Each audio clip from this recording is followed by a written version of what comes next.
Welcome back to Offworld, the show where we talk about all things space exploration and pop culture. I'm Ariel Waldman. And I'm Norm Chan. Ariel, the movie you guys chose for this week is The Beyond. I confess I have not seen it. Does that matter for this conversation? Not really. The Beyond was a small indie film, and, it's got its problems like any other film. But we quickly talk about cyborgs in space generally. So that's what was really exciting about today's conversation, and talking with Amber Case, who's our guest. And we had Tested's Kishore on, and it was an interesting conversation for sure. All right, well, let's take a listen. So today I'm with Amber Case and Kishore, Tested's very own. Welcome.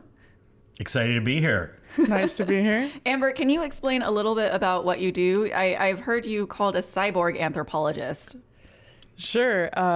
When I was in college, I learned that there was a it was a subsection of the anthropology of science called Cyborg Anthropology.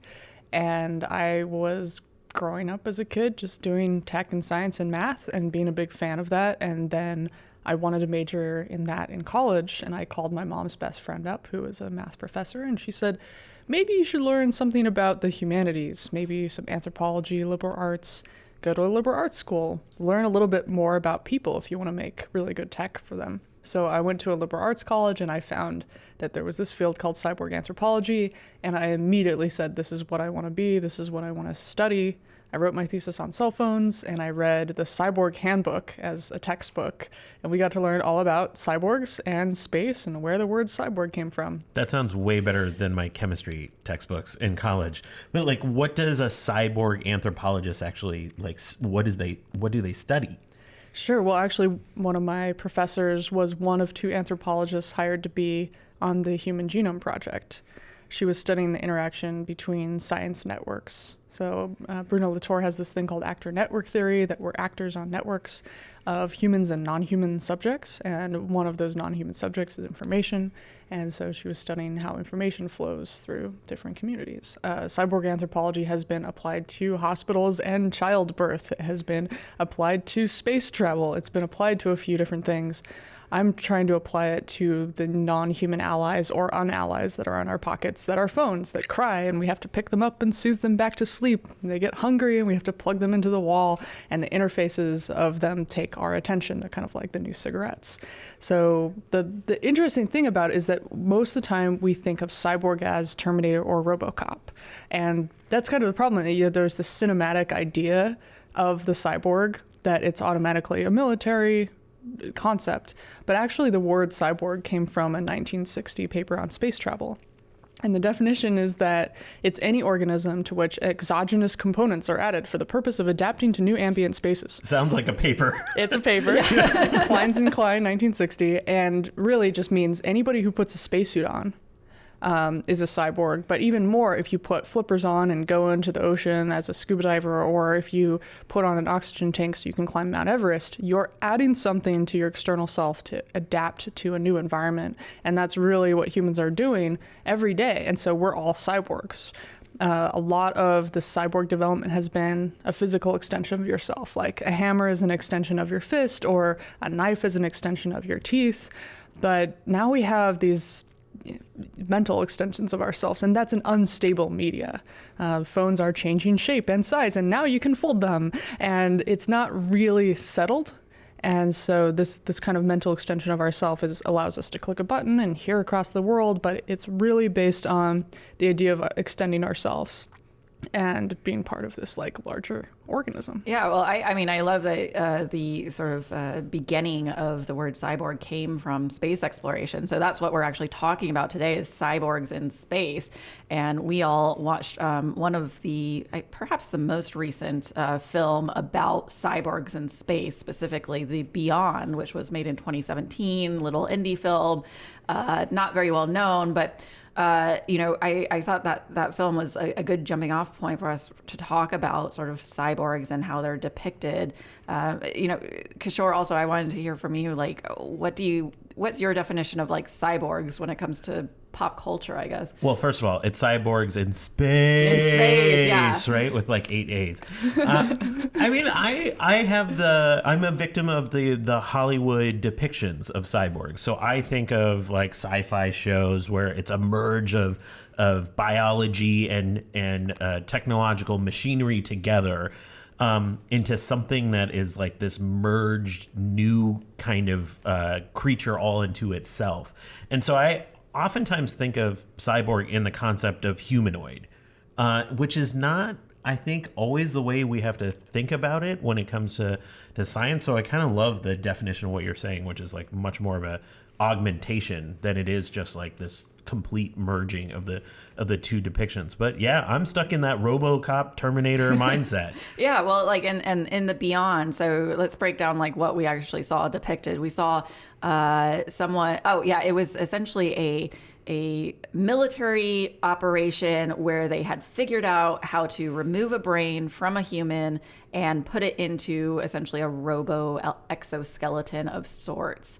And so they were doing this in the military, but then NASA decided, hey, let's try this out for some civilian astronauts because there's a weird wormhole that appeared in the sky, and the only way to safely send a human is to remove their brain from their body and put them into an exoskeleton. I actually thought this was one of the more believable components of the movie, where people like immediately volunteered to become this hybrid and to explore the frontier in this kind of way. That struck me as just totally true, and it rings with like the idea of people wanting to go on one-way missions to Mars. But this like hybrid where you're basically there's basically a character that's a doctor that's like, well, we take out their brain and we plug it into this suit and body, and then but there was a lot more sort of like it's imperfect, and like there's a lot of like reconstruction of like memories, and like you have to learn how to walk again in this suit that I thought was actually really functionally interesting. Yeah, I was looking at this sci-fi story recently called The Golden Eagle, The Tale of the Golden Eagle. And what I liked about it is that they took the brain of a golden eagle and put it into the ship, into the spaceship. And the golden eagle was very agile and understood how to pilot it really well. So it was a human plus the brain of a golden eagle working side by side to explore space. And through the story, which I think you can find on Escape Pod, which one of my favorite science fiction podcasts, it had this golden eagle just getting transferred out into different places all like through, I don't know, 1,000 years, right? So you have this brain's life that has been artificially extended and is accumulating memories and is quite intelligent at this point and doesn't like to be confined to a certain body. Like it really liked being in the spaceship body because it was able to go anywhere, but then it gets confined to these different bodies. And so in a way, the question is, if you take a human brain out and you put it into this kind of indestructible body, what happens? Like, I know that there are a lot of people who say, I want to upload my brain, but aren't a lot of what we experience as humans really embodied and embodiment? And what happens if you take away the need to eat, and do you replace it with the need to have electrical power? Does that reduce your humanity? After we saw this person transfer into the cyborg body, there was a lot that was kind of removed from them. Like they just seemed kind of plain. The kind of humanity had been taken out. And I don't know whether it's great or not. I think in terms of like health and recovery, one of the people that volunteered for this was in a wheelchair, and they really wanted to be able to move around again. And I think if we look at kind of the cyborg level, the thing that's really invisible is the norm, and that norm changes over time. So everybody has a video camera in their pockets, and it's not really a big deal, but 15 years ago that would have been terrifying. And anything that restores you to that norm, like eyeglasses restoring you to the current accepted idea of 20/20 vision, or a prosthetic leg, that's not scary, that's restorative. But anything above that becomes enhancing, and that's scary. And that's, I think, where we get all the RoboCop and Terminator type stuff. So I think if somebody is, let's say, confined to a wheelchair and they don't like it, then they could have this exoskeleton that allows them to walk again. Then, you know, in a way, is it enhancing or is it restorative? And I think volunteering for that is different versus here's a really risky procedure, but you're in perfect health. So I think there's kind of this different thing. And then also there's kind of these cultures that go along with, the deaf community, for instance, has an incredible culture around sign language. And not everybody wants to get an implant in their ears that allows them to hear again, because that culture goes away. And one of the cool things about sign language is you can have your mouth completely full or be across an auditorium from somebody and still sign across the room. There's something super neat about that whole culture. So you have to ask, like, is this something that able-bodied people would voluntarily want to do? I think there's always this kind of portion of humanity that wants to do this. But I do think if we go to space, we are going to need to have some radiation shielding and some mechanisms that we either attach permanently, or some CRISPR type stuff that prevents us from having crazy mutations or muscle loss or, bone density loss. And right now as humans, I don't think unaided or unpermanently aided we're really fit for space, even though, many of us will volunteer to go to Mars for sure. One way, absolutely. People did volunteer for that on the failed Mars 1 experiment. Absolutely. What did you think of the concept of sending a cyborg instead of just like a straight robot? Yeah, I mean, I think, it certainly comes up a lot, what Amber was talking about in terms of like genetic enhancement, and are we, is the path forward going to be, injecting ourselves with stuff to protect us from radiation versus actually building, radiation safe walls. And, I think the jury is still out on that. There's certainly like a creep factor to it for a lot of people, but the reality sort of where we are is we don't have really great radiation protection external to the human body, but we also don't have knowledge of how to make humans less prone to radiation either. So, space exploration, I think, operates a lot off of breakthroughs rather than like in biology or other areas where you have slightly like an exponential factor of like getting better and better, getting faster and faster. Space exploration is pretty much have a breakthrough, optimize the crap out of that breakthrough for decades, and wait around until there's another breakthrough which changes the game, which we never know when is going to happen. That's what sort of happened with the start of space exploration and human spaceflight. Before missiles were essentially created in the 1940s, human spaceflight was still a dream. So, it wasn't until the 1940s that things started to be really possible. So I think, with cyborgs, like, I think they could be a possibility for space exploration. But we definitely get into a lot of consideration of how much do we need humans to explore versus robots, which I always, am in the middle of, like, I want humans and robots exploring together. Absolutely. But are they going to merge? I don't know. Yeah, I mean, I think what we're seeing, especially like in the construction industry, in the military industry, in the space exploration industry, is we're having some bots out there and probes, but it will really be humans working alongside machines and aided by machines. And if we look at kind of a middle future, we'll have some people with a slight exoskeleton that allows them to lift space rocks or something, but then we'll also have unmanned or unhumaned probes, unhumaned probes. That sounds terrible. Let's do unhumaned. Yeah. Unhumaned. I like that. Unpeopled probes. The robotic probes, yes. There we go. Robotic probes. Thank you. I was also thinking about different ideas of the future and spacesuits, and I don't know if you've heard of this term Cosmotechnics. But, no. Okay, so this is a cool concept. It's the idea that, we have this kind of idea of what we developed for space travel, and in a way it's very Western, and we have all this extra stuff that we put on, but it ignores, like, what would happen if, there was a future from, let's say, the Philippines, or there was a future from like India or Afrofuturism, like all of these other concepts of how we would go to space and how you would develop scientifically, and all these different kinds of future, like what would happen if somebody took their culture and they put that into space travel. And so I've actually been to a bunch of different like Afrofuturist exhibits on like how a spacesuit would be made. And it's way more interesting than like conventional space travel, where you just add all this stuff and it's kind of difficult and it's not very elegant. These are like, you have an organism inside the helmet that cleans your air for you. Right? There's a lot of like growing Whoa. a spacesuit. You have no right angles on anything. Like there's recovery. There's these like organisms that work with you. There's these bacteria you can eat. Like there's all sorts of special things. And I think that's why we should really think about Cosmotechnics, because if we just have like one worldview on how spacesuits should be built, then we miss out on ideas that have evolved from 5,000 to 2 million years worth of alternative futures from people in different cultures and countries and histories and backgrounds that are not the typical background that we think of being very funded and very official.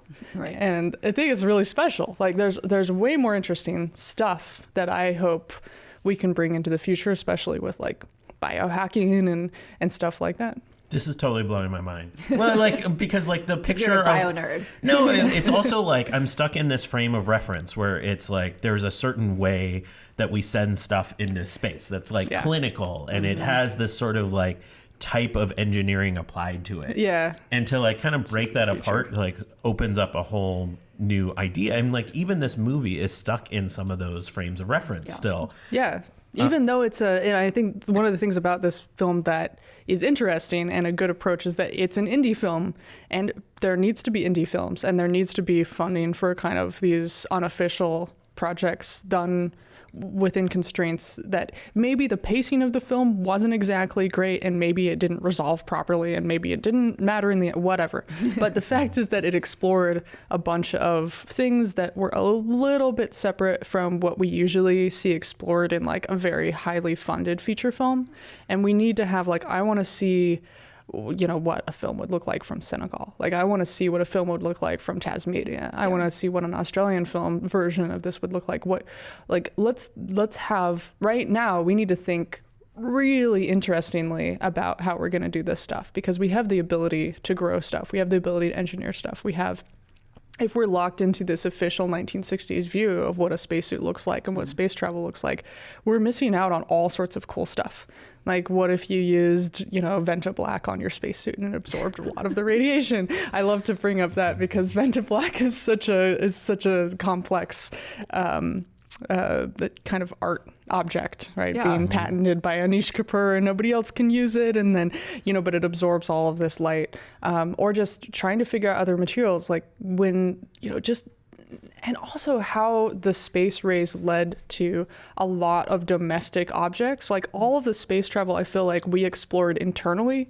Like we put time and space on pause by having refrigerated trucks and photoelectric sensors so that we could have modern shopping markets and things like that. And I think that we can apply all this stuff out in space again. Like we have all the Mylar stuff inside our wrapping papers that we used to go to space, and like all this plastic that we use to and now it's all domestic. Well, so a question I have about cyborgs in space, or just cyborgs in general, and something that I think is interesting to explore is like, what is the line for our personal identity with cyborgs? And we see this in Star Trek, we see this in a lot of things.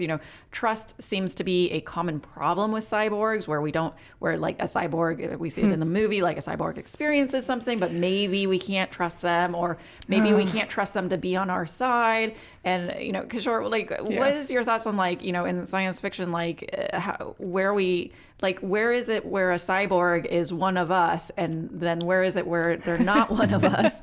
I mean, what you're talking about is something that's like prominent now. Like we're having a lot of conversations about trust generally, just human to human, not just like human to robot. And now we're talking about exploring a frontier that's never been explored before in this movie, and the immediate distrust that emerges. And I don't think it would have mattered if it was a robot necessarily versus a cyborg. I think there's like always a sense of paranoia, as one of the characters called it, that I think we see in a lot of science fiction, but we don't necessarily just see in science fiction, we see it in science reality. Like there's a paranoia about like this unknown that I think we have to grapple with as we're exploring. Yeah. And I think it's like oftentimes we remember some of our great scientific achievements as this sort of like heroic moment, but we sort of ignore the paranoia that emerged around it. And we see it still emerging to this day about like the moon landing still.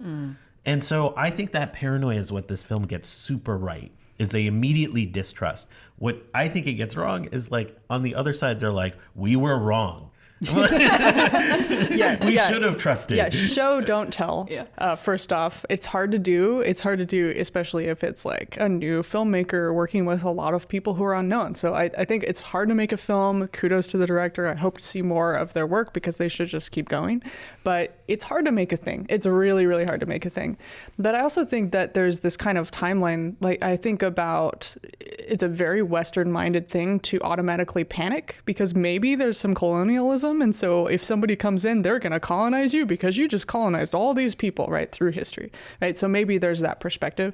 But you go to some other countries, like for instance, in the West, you have schizophrenics that voices tell them to do bad things, and they're very negative. There are some countries where a schizophrenic is considered like this wonderful, lovable person. The voices tell them to play pranks on people and have a good time. Well, and the definition around schizophrenia is constantly evolving. Right. So it's actually been a point of problem because, you know, people use it as a derogatory term towards people, or they misrepresent what someone's actually suffering from. Right. And, Or we could say that, you know, part of it is very cultural. And so maybe part of our initial paranoia, and a lot of Western movies that have like The Day the Earth Stood Still and all these things, are the idea that if there are people from outer space, they are immediately supposed to be non-trusted. And a lot of like Star Trek episodes, you have, it is like traditionally this idea that like, then the women are trusting of the thing and the guys are not. And then there's this military idea and da-da-da-da. And I think this all comes from like early stage plays. You would have like man versus nature, and so, or like man versus man. But then when we had the Industrial Revolution and we had Rossum's Universal Robots come out, like what was that, 1858 or something? It was the first time we were having man versus machine, and you had to embody machine in the shape of a man and then have it act on stage. And then we took that into film. And so everything has to be like human shaped. And this film didn't have any human shapes. Great. You have Arrival, which this film will be unfavorably compared to, that didn't have human shapes. And of course, you have this very empathetic interpreter, you know, who comes in and tries to translate things. And then the question is, you know, what happens, like if you are advanced enough as a culture and you go out, are you going to colonize other places, or are you going to collaborate with them, or are you going to save them? We know that colonization and excess resource use might kill us as a species, so maybe that's not actually the solution. Maybe we will encounter a solution. Like if you've ever played like a real-time strategy game and you are a civilization that uses a lot of resources, you usually win before there's a super end game. But if you keep playing after that, like if nobody wins and you're in a stalemate, the person that has the most renewable resources wins. So the question is, if our mindset will change once we realize that we have to like work with the land, and that maybe we shouldn't have destroyed all these indigenous people because they have all of the answers to these things, and that if we're going to go to space, we need to learn how to make renewable stuff in space so that we can't just throw money at it and have it be an industrial thing because it's not renewable. Yeah. And so I like some of these other ideas about space travel for that. And I think if you had, you know, some other culture would probably look at visitors from another place as, heck yeah, visitors from another place, let's have a good time. You know, not, what culture is that? I want to go hang out with them. Well, let's find them, right? Yeah, well, you know, let's consider a bunch of different perspectives instead of just the one that we have in the films, right? Because it's overboard. And I think we've been so media saturated in these specific narratives that they become tropes, and we really need refreshing perspectives, and we need to have funding for people to make these weirder perspectives. Well, so I guess my final question for all of us to discuss is, you know, what depictions of cyborgs in film do you think are thoughtful? Like whether you want to list them or talk about one. Yeah. Well, I just like Star Trek a lot. Like, let's say just Next Generation, for instance, and maybe a little bit of Voyager and Deep Space Nine. But in these shows, the whole point of them is that you're in a society that's a little bit post-capitalist. You have to share resources. You're doing some exploration. You can't mess with people. Sometimes you have to help people out. There's some diplomacy. You're not solving things with firepower. You're solving with diplomacy. But the whole point of why the ship keeps surviving, or it gets destroyed, but how the people keep surviving, is there's enough diversity on the ship. And not just diversity in like, there's kind of a social class diversity, there's ethnic diversity, there's a species diversity, and there's a human machine diversity. So you have the whole spaceship gets knocked out, and then Data is still awake, and he saved the ship.